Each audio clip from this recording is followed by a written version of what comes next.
Hello everyone, Peter Raabe. He is famous professor in Vancouver University. And he's one of the first figure who wrote against the medicine usage of psychiatry as a field. Now it is my honor to introduce you Peter Raabe. Peter, welcome. It is such an honor to see you. Good morning, Riella. Good morning, group. It's nice to be here. Herkese günaydın. Burada olduğum için çok mutluyum. You have the microphone, whatever you want to share. I'm assuming the thing that you're interested in is philosophical counseling.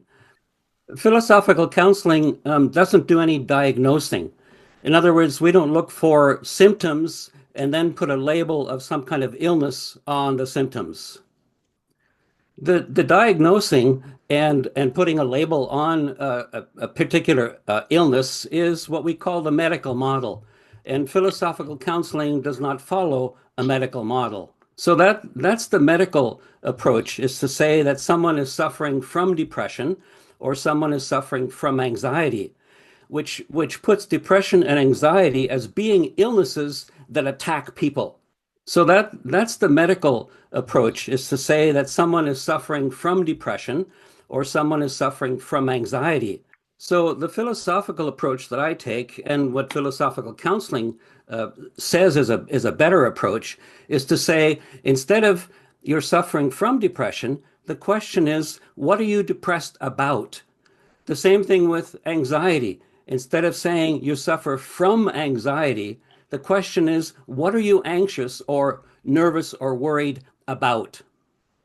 Then when you talk about depression about or anxiety about, it shifts the thinking away from something wrong with the person that needs to be medicated.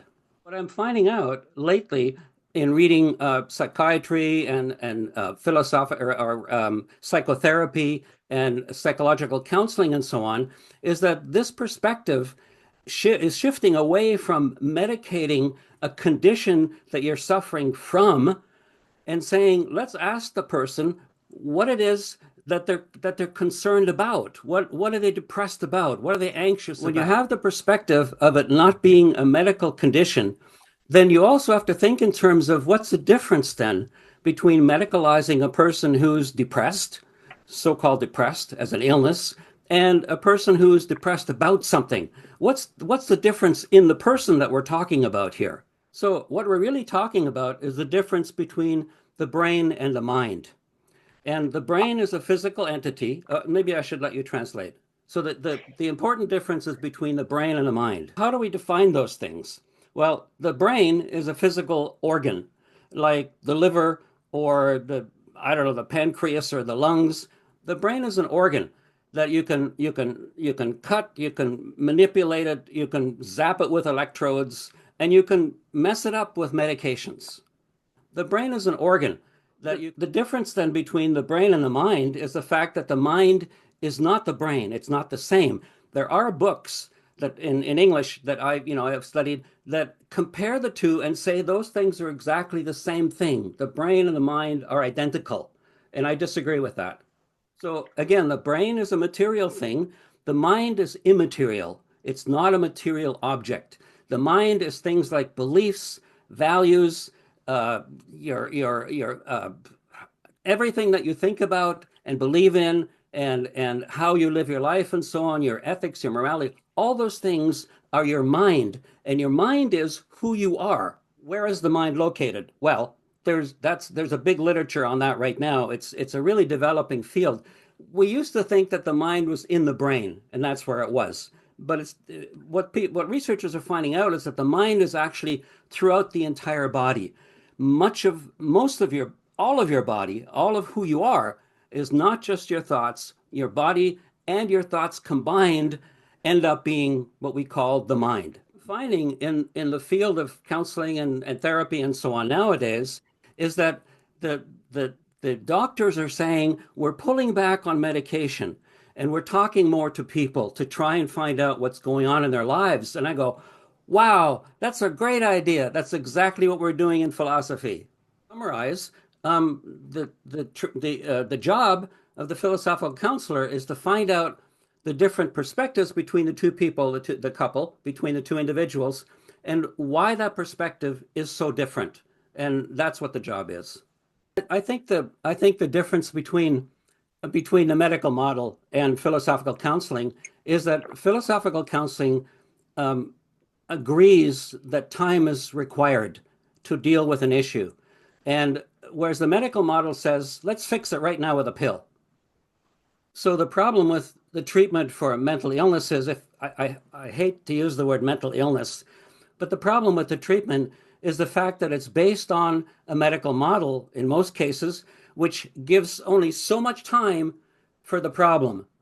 And philosophical counseling says one of the main things that you need as a philosophical counselor is patience.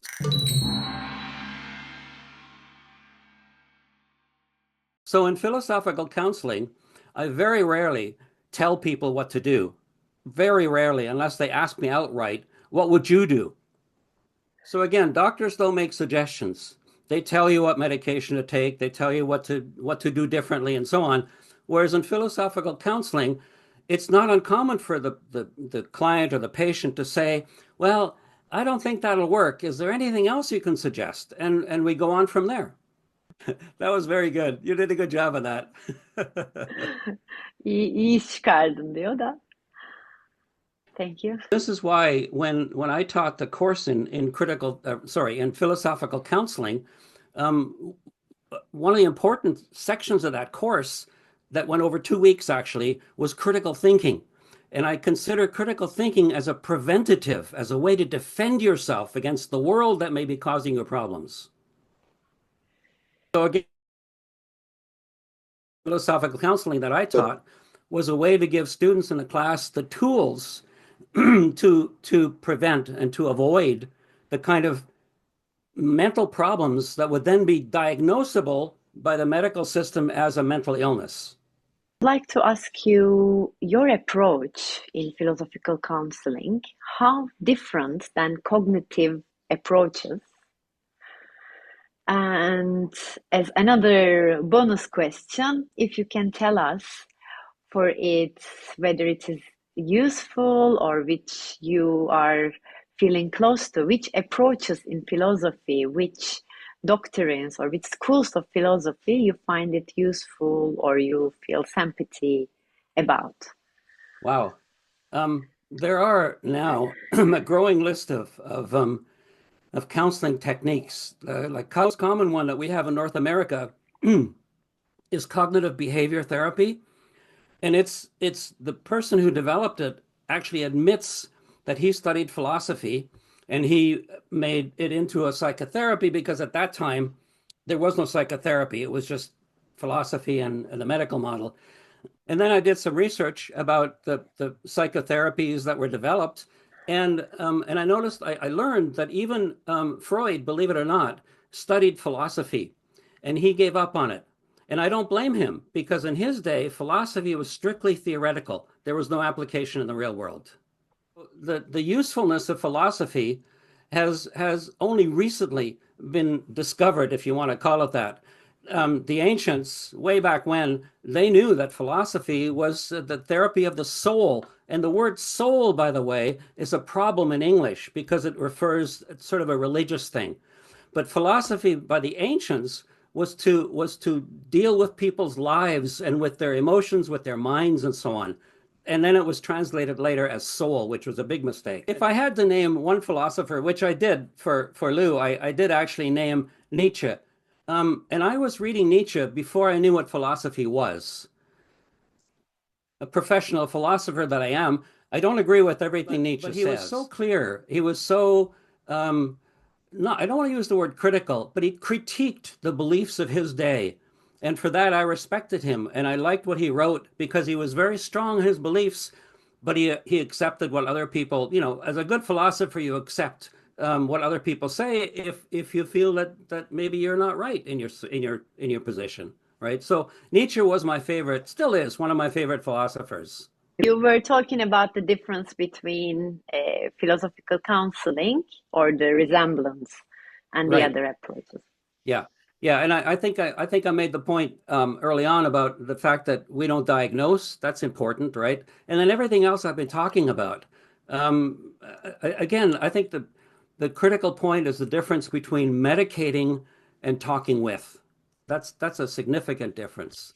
And that's another difficult part for philosophical counselors is to learn to trust themselves so that when you're in conversation, the philosophy comes out, it just pours out, and sometimes people can't stop you.